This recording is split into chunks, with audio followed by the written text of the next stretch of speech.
everyone. Welcome to the Psychology and Spirituality, a Bridge to a Better Life discussion. I'm your host, Marcia Trajano, and with me is my dear friend, Anne Sinclair. And thank you so much for joining us in this other episode of the program. Thank you so As much for having me. yes, and as we know, Anne, we are in a state that we are pressed upon to carefully build. This is an egoic construct, of course, but carefully build personas, our masks, and we are really pressed to present ourselves as the best we can be. And most often, of course, those are reflection of a idealized egoic construct of how we would like to be, not necessarily what we are. And in doing so, we are most often unprepared to deal with things such as failure, mistakes, issues that we're going through, and because we're unprepared, and we end up utilizing defense escape mechanism to defend, to protect the illusion of who we are instead of really confronting those inner conflicts that we carry. So I feel that the feelings of shame and guilt are just an enormous part of the current society context in which we're immersed. And I love that we're here, and because we're going to center our discussion today as an invitation for all of us to understand how to be open and to confront, to face our inner conflicts. And we need to do this by shifting our focus instead of defending an image. And I put my hand in front of me because I always think of a mask, right? Instead of focusing on creating, defending the mask, but to really focusing on embarking this journey of self awareness and to have the will to become the better person, right? The better Marcia, the better and the better you.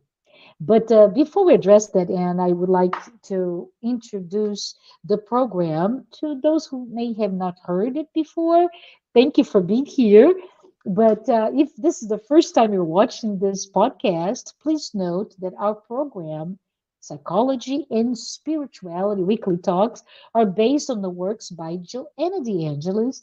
And we're here, this is our mission, to offer a safe space to confront, compare, correlate, and most importantly, expand our spirituality concepts now from this psychological lens so that we can access insights, tips, or even advice to help you and I lead a better life. Please note, before we continue, our program is sponsored by the United States Spiritist Federation, the TV Mansão do Caminho, the International Spiritist Council, and AMI Brazil. Before we start, I would like to say if you haven't already done so, please hit subscribe so you can get notifications of our next weekly episodes. And if you'd like to know more, there's a lot of information, a lot of resources at spiritist.us. And finally, if you have any questions, any feedback, any, I don't know, critique, whatever, please write them down on the chat window. And I'd love to hear from you and address, if not now, at a later episode. So, Anne, we meet again, and I know that you recognize that we talked about different aspects of guilt, and boy, this is not an easy topic, right? But I appreciate you taking this journey with me as we break down the topic layer by layer.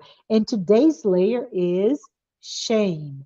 Can you start perhaps in by defining shame to us? Yeah, sure. So read it because make it easier. Just a general definition of shame.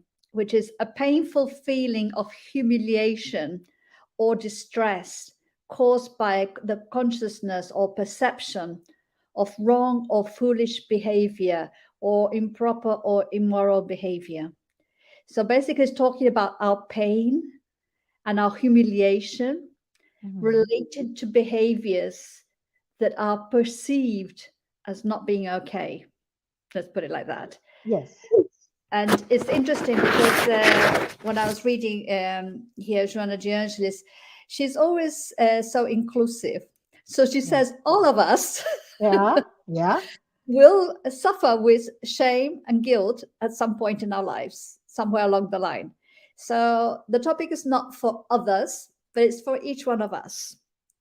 And I really love it that we're all focusing on this journey of self-discovery, of really trying to come to understand ourselves and to accept ourselves. Mhm. Because as well as Rwanda says, just taking it as a point of because shame can be quite a painful topic. Let's just Mhm. put it at this point that at this point we are at the most evolved part of our evolution that we've ever been. We are the best version of ourselves that we've ever been. That's a We're very not good point, right? Yeah, don't be ashamed for being who you are because, newsflash, this is it. This is the best you can be. And I think, as I was mentioning before, this desire, right, to create an illusion of who we want to be. And of course, that who we want to be is really a benchmark given to us by society, right? Mhm. And society is given those benchmarks based largely on mythological views of the perfect man. And I'm talking mythological because I'm referencing books, novels, movies, series, all the plethora of channels of information that we get from everybody, including social media, how we always presenting ourselves, and that's quite mythological because it's not real, right? It's really archetypical as they're becoming images of you and I. And if we're not there, we are perhaps failing. Mm, And is that failure to not the failure to be what we're not, which is the authentic self, by the way, if the failure of uh, not to be what we're not, really to be who we are, is led or absorbed in our inner selves, right? Our psyche is of shame. Like mm, I am not. But that's my, let's say, public persona. I created this persona, and now I have to be, and I spent all my time, right, and creating um, an illusion, but also protecting that illusion. And mm, when that illusion, for those instances when we have a major fallout, is shattered, then we often go to defense mechanism, right? Be it justifications, rationalizations, and so many other defense mechanisms. But the to back to you with the shame is, based on the definition, it's a very painful mm. feeling, right? Yeah. And that's why it's so uncomfortable Hmm. because Yeah. we don't want to be dealing with pain. Hmm. But as Joanna says, it's something that we will all experience at some point. Hmm. And if we think, no, that's not for me, not, it's like most things. When we think it's not for us, it's because we are perhaps repressing it or hiding it, not being aware of it. Hmm. It's interesting because Joanna also suggests that we can look at shame like on three different levels.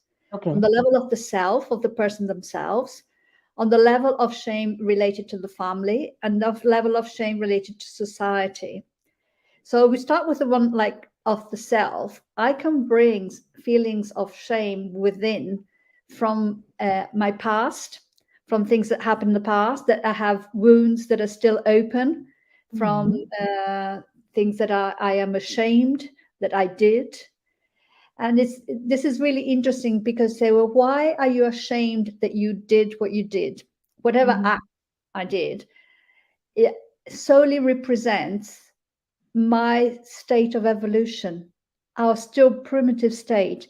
I Yeah. think some of the times is this, like you put it so eloquently, but I was thinking it's like we think we are angels when we are still like dragging ourselves through the swamp. We That's good. we have a misconception of where we are on our level of evolution. Like we believe our story, we believe the Mhm. bubble that we created, and this is trying to maintain that is really stressful.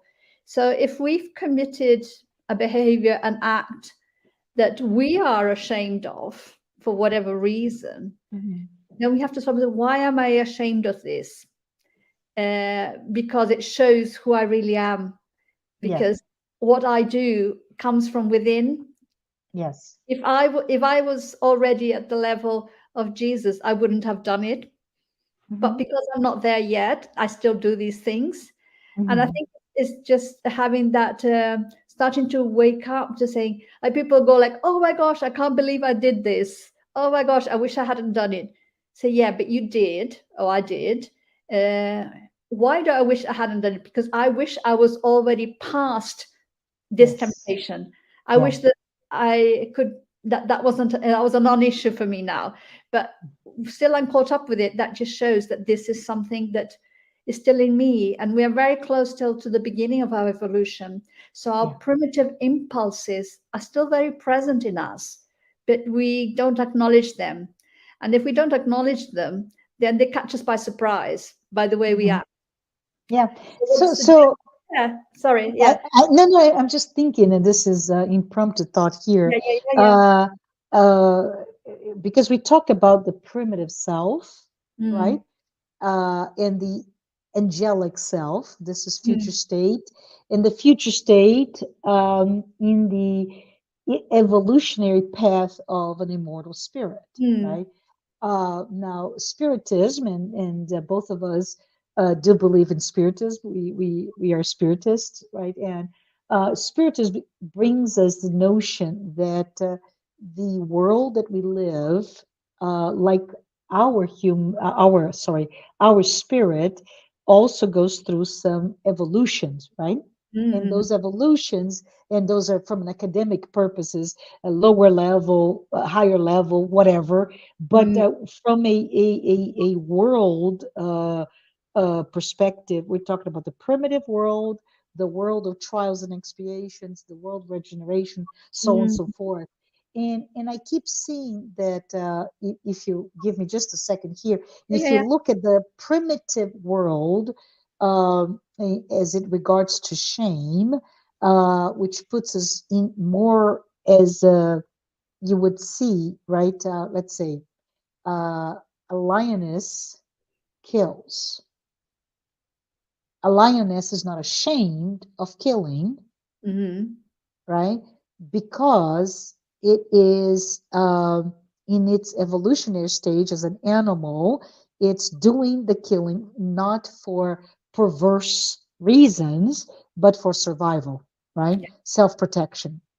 um, as we evolve in humankind, our primitive self perhaps did not have a sense of shame because we're just surviving. Mm, As we evolve, and we're talking about the moral evolution, as we evolve spiritually, now we're coming through this, but I should be better, but I'm not. Am I ashamed from those, the self that you start saying, like the inner conflicts or the external circumstances that labels all of us, this external world that tries or attempts to label who we are, how we should be, and then of course in a different path at a different world when we're much more evolved, there will be no shame mm. because, like you said, Joanne is very inclusive. Uh, in that at that point, we would be reading from Joanna. We're all good because we are self-aware and we know the level of immaturity we are, and we love ourselves nevertheless. Does this make sense? Yeah, that's great, Marcia. I think that was a really good bringing that aspect of it, because Mhm. I think it's really crucial to our understanding is Mhm. this sense of evolution in one direction. We're Yeah. always getting better and better, and Yes. that recognizing where we are on that point of evolution, and even where our planet is in terms of the world and where we are according to how the spirits explained to Alan Kardec in the Spirits book back in the Yes. 19th century. That is really helpful for us to locate ourselves and to bring down those expectations from a fantasy level to a more realistic level. And I think that that recognizing that what are the impulses that we still have Mhm. rather than hiding them, Yes. then is say, okay, let's say I can easily fall into this temptation, whatever the temptation. Let's say I Mhm. recognize that in me is, I have that. If I recognize that and I pay attention to it, I can work with it. Yeah. So I say this kind of place does not suit me, because I know that I can be tempted here, because I Yeah. know I still have temptations in this area, whatever. So rather than negating it, I am working with it and bringing it with me and accepting that this is part of me that Mhm. slowly will be transformed, because everything is transformed and progress is inevitable, and we are all destined to perfection. Yes. So we're going through these struggles and these how can I say, these conflicts and everything. It's like we are it's going through the molding process for our spirit, if you like. Mhm. And even if you take like then shame, like talking in terms of evolution, the establishment of moral codes or rules for, let's say, the tribe or the community, Mhm. the use of shame could control the population. Says we want our tribe, our community to behave in such a way that we Mhm. think is the way that is suitable or advantageous or healthy for our group. And if you behave outside that, you will be excluded. And in a society where if you're excluded, you might not have the means to survive on your own. It's a big Yes. thing. And we do need, right? We as social animals, we must feel a sense of belonging, Yeah. right? It's a very strong driver to our behaviors. This sense of I belong to this family, I belong to this clan, this neighborhood, this soccer club or football club for the British, right? Yeah. Whatever is the clique, the community, the tribe, the clan, and so from that perspective, I can see that shame can be a very powerful antidote, if you will, to non-acceptable behaviors for that group. Yeah. And I think that we need to consider that all of us, in our process of evolution, either have Mhm. witnessed people being excluded or we have Yeah. been excluded ourselves. So there is a Mhm. real fear that can be attached to this. Yeah. Yeah. Although the way we live in Western society is different in terms of how we depend on the group, and that there is space for differences and to grow and develop. So one of the things that Joanna de Angelis also suggests is like in the past, like in the medieval times, she talks about medieval times, everything that was unknown to the church was considered a sin. So the Yes. sin was everything that was like, we don't understand this, so it's a sin. It's not allowed. It's not good. It's And actually like I see in my mind's eye, it goes into little jars with colors, right? yeah, So everything has to be a different color. But if it doesn't belong, if it's a different shade, you throw out.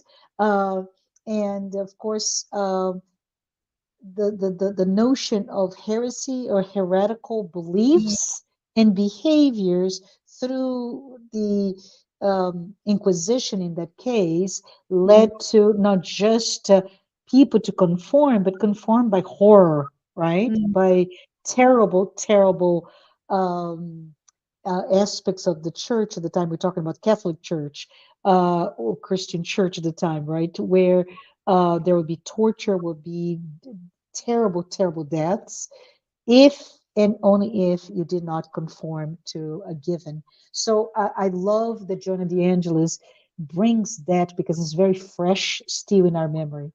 Right? Yeah, and I would say, I mean, Mm-hmm. around the globe today, and we see it even in the UK in some immigrant populations, you Mm-hmm. have control of individuals through the family and their communities, through what they consider the honor. And Mm-hmm. we have here sometimes honor killings if the person Mm-hmm. doesn't conform to what that family or that community expect. Yeah. They would prefer to remove the person by murdering them than for them to continue to be alive, because them being alive is a continuous source of shame to that family or that community. That's really, really powerful. And that happens today Oh in wow. 2024 Yeah. in the UK, That's in Europe.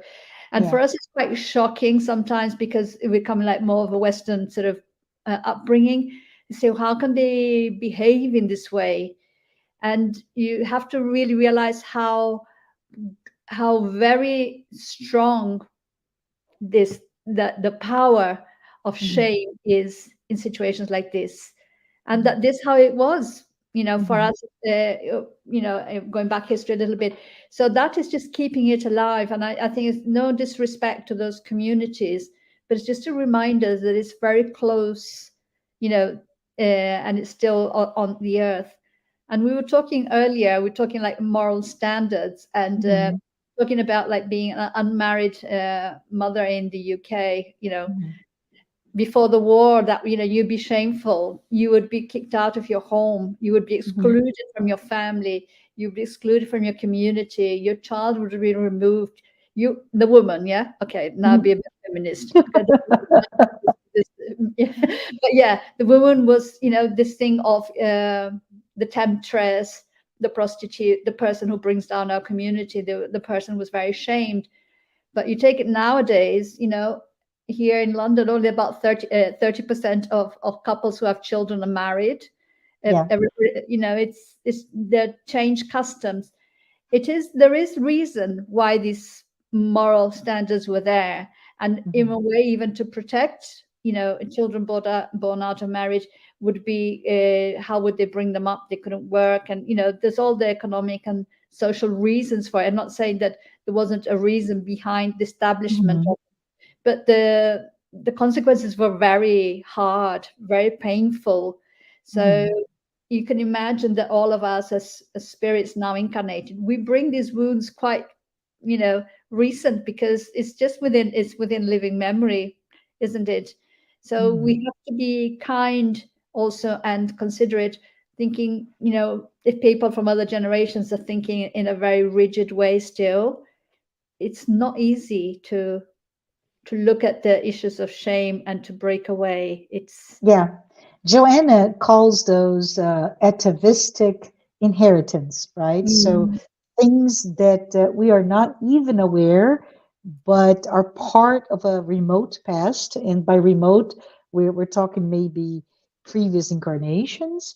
And it's part, I think Freud speaks of it as your personal unconscious, as mm, if it's within this one lifetime. And of course, Jung references to it as part of this concept of collective unconscious. Regardless of that, I'd like to believe in that um, the sense of shame, current or earlier, still plagues us, mm, even as modern society, and we're talking about modern Western society, UK, the US, etc. Um, it's there's a much more leniency in the same behaviors, but it still plagues us, and I think that's what's important for us to be aware. Be aware of how you judge the other, right? uh, How do you see let's say in the theme of the unmarried mother, but how do you see a young woman and how a young woman dresses today, right? Mm. What are the things that we project into that that is really a reflection of this past? And it's really interesting because Joanna brings one of the things that is most linked to shame and thinking about self shame, so being Yeah. ashamed of yourself. She links the word intolerance. Yes. Yes. So, quite often, she says, people who are intolerant of the behaviors of others in society carry the shame of a hidden similar behavior within the Yeah. projection, isn't it? Yes. So, if you are feeling, or if I'm feeling very intolerant towards the behavior of others in some regards, I need to stop and think, is that in me as well? Yeah. Why is it and, so? and and the problem is that it's repressed, right? Mm, It's something that uh, most likely resides in our shadow, our repressed memory, repressed shame. But I love that you bring that in this discussion, right? Let's be very, from a self-awareness perspective, let's pay attention.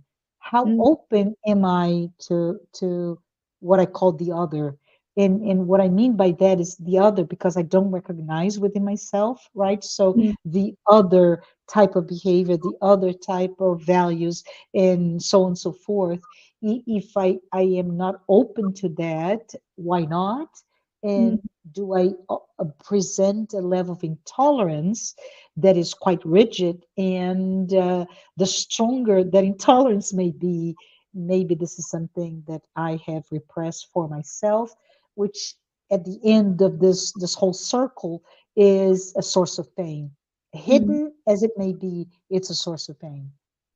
Yeah, and I think that when you start to recognize your pain, Hmm. whenever you feel that pang and you go like, aha, what's that?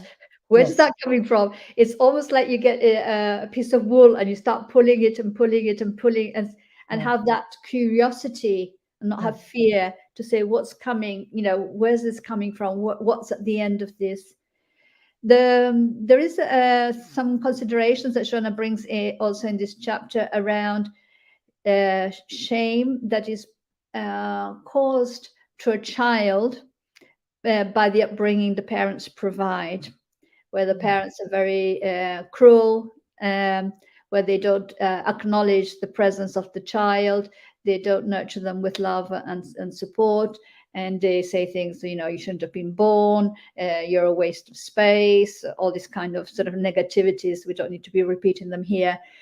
And then she's talking about that a person that goes through that kind of environment in their childhood, in your childhood, especially in the first 5 years, you Yeah. accept everything your parents give you as the truth in which you Yes. will build. So Yeah. if they're telling you that you're worthless, you're starting off your journey with this belief that you're worthless. So you have, It's an imprint, right? yeah, And this is an imprint in how you you just define take it yourself. on. You Yeah. take it on because Yeah. you don't stop and think, oh, is this right or is this wrong? You just absorb everything. That's how you learn as a child. So you're just Mhm. absorbing everything, and these feelings like you're worthless. So okay, so you go into the world thinking, yeah, I'm worthless. My parents told Yeah. me that day after day, and this is who I am. And so it's really interesting to see, because she says from that dreadful experience, one, nobody goes through an experience like that just randomly. Sometimes this is an experience that we've requested to Mhm. advance our evolution. Sometimes this Yeah. is an experience that is the result of what we've done Mm. previously. So we might have been that abusive parent in a previous life Yeah. or something, Yeah. and now we come to experience what it's to be on the receiving end of it. So Interesting. Yeah. Yeah. it's a painful lesson. You Yeah. receive that. And she said, then going through adolescence, it says sometimes that child will escape to their room, to their fantasy world, because the world that's been offered by the parents is too a painful world. And so by escaping from reality, if you like, going forwards, people can have like two ways. It said some people, if they build a strong enough ego, as they grow older and become adults, they can Mm. realize that was not okay. Yeah. I have these feelings of shame that were instilled in me in my childhood, but I want to change this, I want to do therapy, I want to, Mhm. so you have that mature way of thinking, this is not okay, let's deal with this and get better. Or if not, if the ego is not strong enough, the person could end up with a mental illness or Mhm. a nervous crisis, as she says, because if it's too overwhelming for them. Mhm. Mhm. The important thing to say is, like, as cruel or hard or suffering or painful as anything is, nothing lasts forever, and there's always a new morning, a new beginning, and the opportunity to grow from it. So Mhm. I think, like, just talking in case of anybody out there that's listening in and feeling despair in any way, do not feel despair. Think, okay, this is your experience. Let's start the journey of healing now, and look for the therapies that will support you, what works for you. But the most important thing, which I bring now, that she says, which is the solution to all of these things, is Mhm. love. Yes. And you Yes. start with self love, to Mhm. say, I accept myself, I love myself, I am God's child, I am a being of light. I have the future ahead of me. And just working on your self love to begin, so that you can transform those experiences and grow out of them, move out of the pain. Because when you are in a state of self shame, that you're Mhm. ashamed to be yourself every day, every moment, you're ashamed, you're in a constant state of pain, Yes. and that generates behaviors which is, say, like self punishment, self recrimination. You, because then you do say, yeah, but I don't deserve to be happy, I don't deserve to be loved, I don't deserve to have a good job, I don't deserve because I have been brought up to be And- ashamed of myself. Yeah. And I see, right, self-esteem Mm-hmm. being impacted, that sense of non-deserving, as you mentioned, I'm not worthy of this or that. Then we have the self-sabotage, and many times it is actually unconscious. You Mm-hmm. sabotage yourself from having a healthy family life, a healthy relationship with your partner. You don't have you sabotage maybe your professional life, your endeavors, whatever they may be, your desires to grow and learn. And I think this is what's important to me. It speaks volumes to me, is to understand.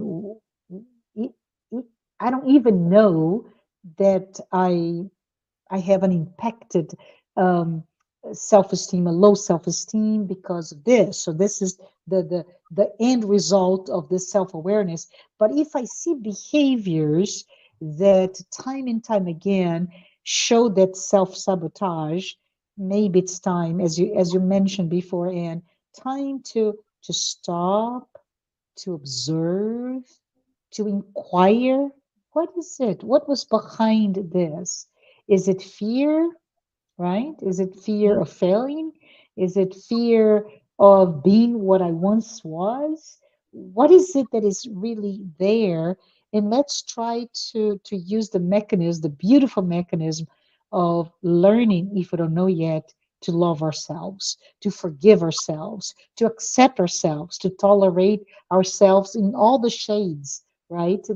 Because as we know, in this very world of dualities, what I am today, I am not, right? We do know in Joanna de Angelis, in her psychological series, she brings up, I think is the second book, right? Integral Human Being. She brings that notion that Carl Gustav Jung also brings, which is we are here on a journey toward individuation, integration. And individuation means one, not dual, right? The Mm-hmm. duality that we have. So that integration, that non-duality of our future simply means that we are going to have to accept all the nuanced approach and the conflicting feelings and emotions that we still bring in us, because we're not there yet, right? We are in a evolutionary path, but this marathon is quite long. Right? We're far from getting to the end of the marathon. Yeah. No, and that is so true. And just thinking about, the love, like say, when we are able to accept ourselves, as we say in English, warts and all, Yeah, yeah, and to love ourselves, to understand, our place in creation, if you like, in the universe, in God's um, creation, or the source creation, or whatever you want to call it. But also then that allows us to, once we're able to do that, to look at our parents or those who might have inflicted the shame on us, no longer with hatred or resentment, but with the understanding that they too are our brothers and sisters on a pathway, yeah, and that their choices are coming from a place of fear, of ignorance, of the lack of enlightenment, if you like. And then we are able to learn to love them. mhm, But it starts with us, because then as we go, as we learn to love ourselves, then we can learn to accept and be tolerant of the shortcomings of others, because we learn to be so, like saying, when I say to accepting our shortcomings, doesn't mean that then we become complacent or lazy and we do nothing about it, but we recognize that we still have that in us, yeah, that we still have those impulses, that yeah, we still have those behaviors, and yeah. but And we no and without longer. self, yeah. And sorry to interrupt, but Yeah. without self-love, right?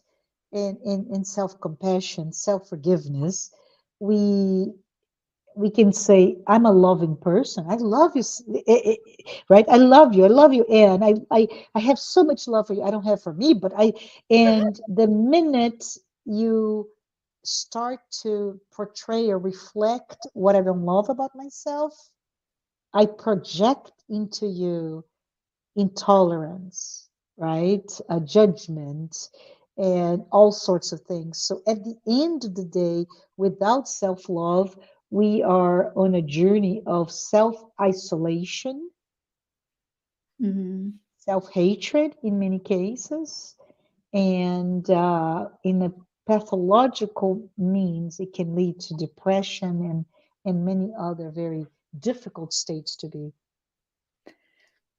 And also, I just thinking about the beauty of it, as we, I think it's like, I see it in a mature way. Of course, I'm a mature woman now, and Yeah. it's like, you don't, like when you're younger, you want to hide. You've done something Mm. wrong. You've dropped the cookie jar and it broke, and you try to hide it in the bin, and the mum goes like, "Where's the cookie jar gone? I don't know. Disappeared." This kind of things, which is kind of like a childish behavior, but Yeah. we reflect that sometimes we behave in the same way, just with different words in our adult life. We've done a bad piece of work at work, and we hide it, and we pretend it wasn't us, but Yeah. then we are ashamed because we know that that's not correct to do that. Yeah. And Yeah. then we are imposing this suffering on ourselves.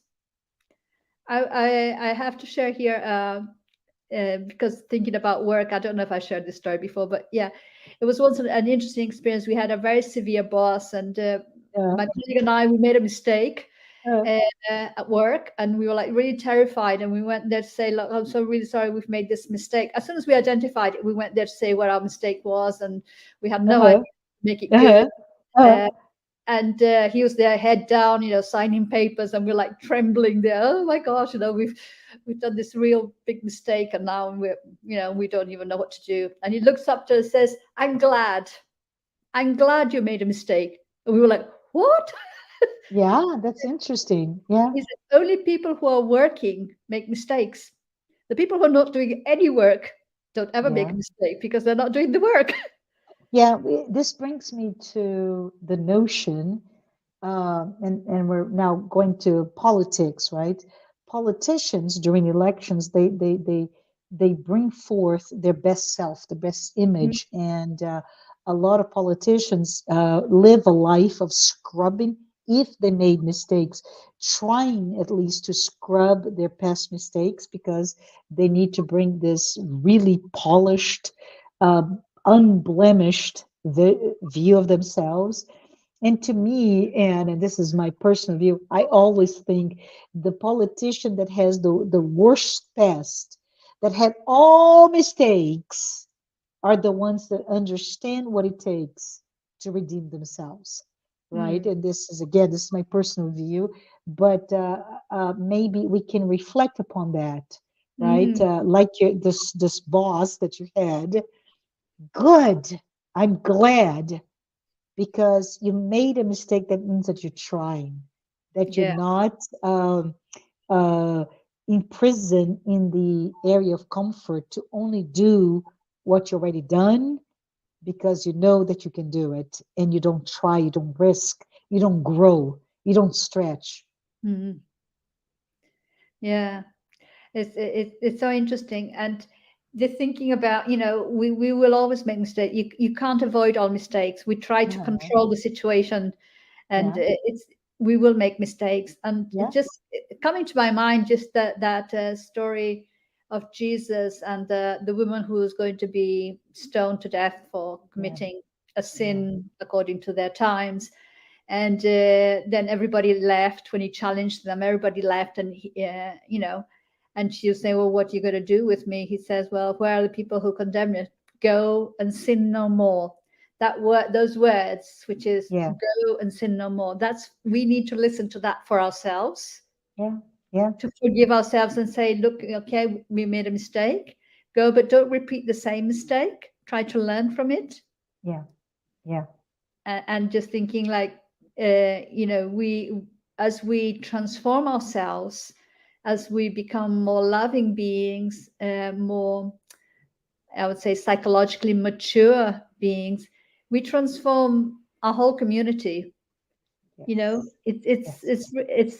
We want others to behave better, but the only way we're going to achieve that really is if we start to behave better, because then we can be, have that trigger effect, that domino effect in our community. It's truly the real notion of influencing others Mm, by our actions versus influencing others by a carefully curated message that is marketed. mm, That it's too polished. Let's influence by our being better, right? By trying to be better, by yeah. recognizing our mistakes, by accepting who we are, and accepting in turn that the loving and tolerant view of who we think of ourselves is easily now translated into how I relate to others. And I think that's the beautiful message about this discussion on shame. I would say we end up with saying, don't be ashamed to Yes. recognize shame, Yes, yes, I love it. to the light and transform it. Yeah. So I think those are really beautiful words. I think we should take this opportunity to close our call today with that. And I want to say thank you, thank you, thank you, Anne, for being Oh, with us. Thank you for being with us in this podcast. And we hope to see you next time. Bye, everyone. bye.